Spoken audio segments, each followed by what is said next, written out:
इस घटना को ठीक से समझाने के लिए थोड़ा समय में पीछे चलते हैं। मैं एक घर में रहता हूँ जो एक डेड एंड स्ट्रीट से सीधे सड़क के उस पार है। वहां से परे एक जंगल का प्रवेश द्वार है जो मीलों तक फैला हुआ है। जंगल पेड़ों और झाड़ियों के मामले में काफी घने हैं। जब मैं छोटा था तो मुझे अपनी बाइक या स्कूटर से जंगल के विभिन्न रास्तों से होते हुए अपने घर वापस जाना अच्छा लगता था, क्योंकि यह थोड़ी ही दूरी पर था। एक दिन मैं थोड़ी ढलान वाली सड़क पर था, जब मैं शायद 7 या 8 साल का था। मैं अपनी बाइक को उस सड़क पर चला रहा था जो उस स्ट्रीट की ओर जाती थी। स्ट्रीट के अंत में कई खुले स्थान थे जहां से आप सड़क से जंगल को स्पष्ट रूप से देख सकते थे। तभी दूर जंगल में खड़े किसी व्यक्ति ने मेरा ध्यान भटका दिया था। मैं ध्यान नहीं दे रहा था और मैं गलती से एक छोटी सी कार से टकरा गया जो एक घर के बाहर खड़ी थी। ये एक तरह से शर्मनाक था, लेकिन शुक्र है कि मुझे कोई चोट नहीं आई या ऐसा कुछ भी नहीं हुआ। वह व्यक्ति पागलों की तरह आगे पीछे चलने लगा, जैसे वे किसी चीज पर निर्णय लेने की कोशिश कर रहे हों। मैंने देखा कि इस व्यक्ति ने काले रंग का रेनकोट पहना हुआ था। उसने अपना हुड ऊपर नहीं किया था, इसलिए मैं उसका सिर स्पष्ट रूप से देख सकता था।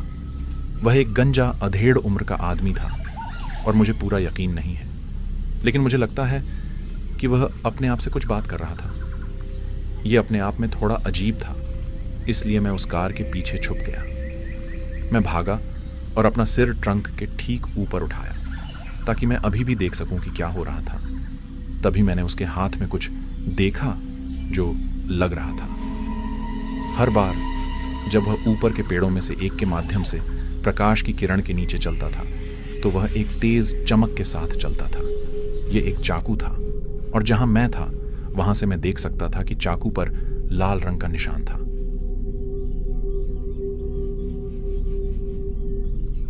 मैंने अपनी बाइक उठाई और जाने ही वाला था। जब मैंने पीछे मुड़कर देखा तो मैं स्तब्ध रह गया।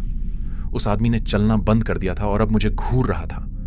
मैं घबरा गया और कार के पीछे गिर गया, जिससे मेरी बाइक छूट गई और स्ट्रीट से टकराते ही एक जोरदार आवाज आई। सड़क पर कुछ समझ नहीं आ रहा था कि मुझे क्या करना चाहिए। मैंने कार के पीछे से अपना सिर बाहर निकालने से पहले लगभग 30 सेकंड तक इंतजार किया। वह व्यक्ति अभी भी वहीं खड़ा था, बस घूर रहा था। फिर अचानक वह व्यक्ति एक भयानक चीख के साथ मेरी ओर तेजी से भागने लगा और उसके बाद कुछ ऐसा हुआ कि जब तक मैं जीवित हूं कभी नहीं भूलूंगा। मैंने खुद को वापस अपनी बाइक पर बैठाया और जितनी तेजी से संभव हो सके पैडल मारते हुए घर की ओर चल पड़ा। जब मैं सड़क के अंत तक पहुंचा तो मैंने पीछे मुड़कर देखा और जब मैं वापस लौटा तो देखा कि वह साइको जंगल की ओर जा रहा था। जब मैं रात के खाने के लिए घर आया, मैंने इस बारे में अपने माता पिता या अपनी बहन से कुछ नहीं कहा। मुझे डर था कि वे मुझे अब कभी जंगल साइड नहीं जाने देंगे। मुझे लगता है कि एक मूर्ख बच्चा होने के नाते यह मेरी अपनी सुरक्षा से अधिक महत्वपूर्ण था। लगभग 10 साल हो गए हैं और हम अभी भी एक ही घर में रहते हैं और पिछले दशक में यहां किसी अपहरण या हत्या के बारे में नहीं सुना है।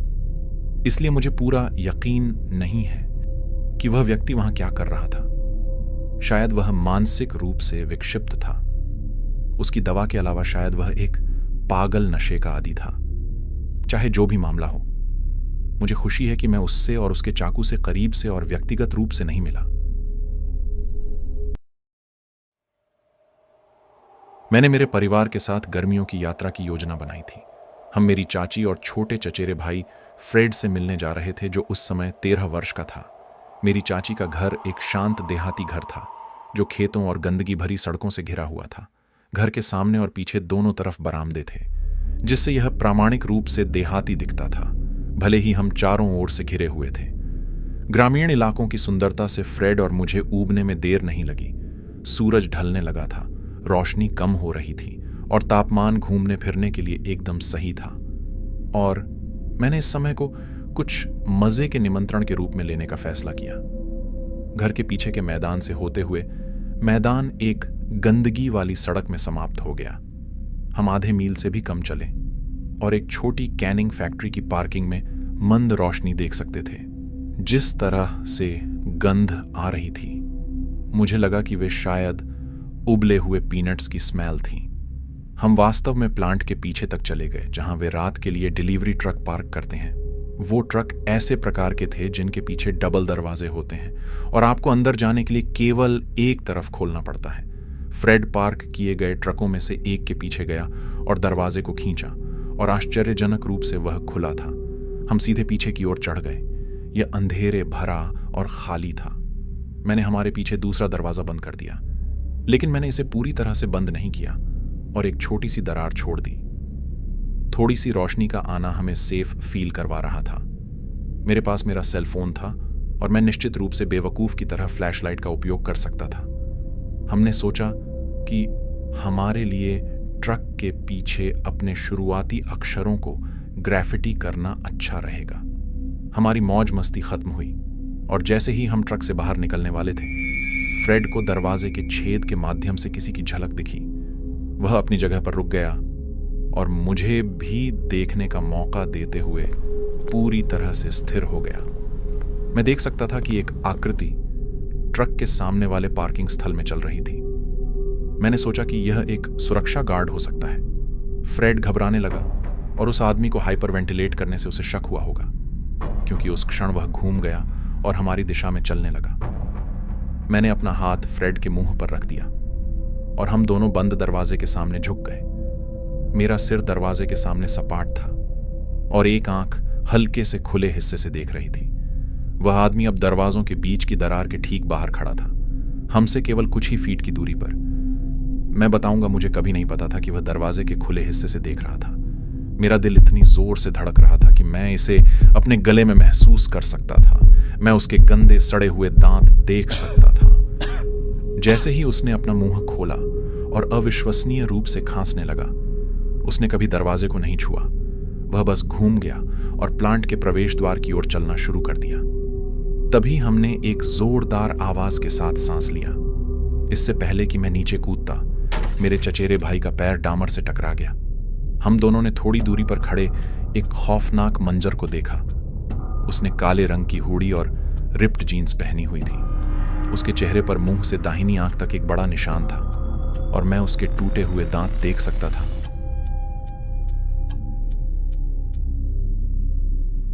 मुस्कुराहट में बदल गया। उसका रूप इतना अस्थिर था कि मैं आज तक इसके बारे में कभी नहीं भूला हूं। मैं ट्रक के पीछे जमीन पर गिर गया था और तभी उस आदमी ने चाकू निकाला। इससे पहले कि मैं कुछ कह पाता, फ्रेड वहां से चमगादड़ की तरह निकल गया। मुझे वास्तव में नहीं पता था कि फ्रेड इतनी तेजी से दौड़ सकता है जितनी तेजी से वह निकला था। मैं पीछे था, मैंने उसे फॉलो किया और वह आदमी मेरे पीछे भागने लगा। मैं अपने पीछे से उसे गुर्राने और हम पर गंदी गंदी गालियां देते हुए सुन सकता था। हमने खेतों की ओर अपना रास्ता बनाया और ज्यादा देर नहीं हुई जब मैं अपनी चाची के घर की रोशनी देख सका। कुछ दूरी पर मैंने अपने पीछे आखिरी बार देखा और मुझे केवल एक काले हुड वाली आकृति दिखाई दी जो घास के ऊंचे और तेज धार वाले पत्तों के बीच खड़ी हमें भागते हुए देख रही थी। हालांकि वहां काफी अंधेरा हो गया था। मैं कसम खाता हूं कि मैं उसके हुड के नीचे से उस आदमी की क्रीपी स्माइल देख सकता था। मैं फ्रेड के साथ पोर्च के पीछे पहुंच गया, जो सांस लेने के लिए हाँफ रहा था। हमने अपने परिवार को वह सब कुछ बताया जो स्पष्ट कारणों से ट्रक के पीछे था। मेरी चाची ने पुलिस को फोन किया और लगभग आधे घंटे के बाद एक अधिकारी आया। उन्हें वह आदमी मिला। पता चला कि वह फैक्ट्री का एक पूर्व कर्मचारी था जिसे उसकी गंभीर मानसिक समस्याओं के कारण जाने दिया गया था। तब से मैं अंधेरे के बाद कभी भी निहत्थे बाहर नहीं जाता। कौन जानता है कि अगर वह पागल खुल गया होता तो क्या होता।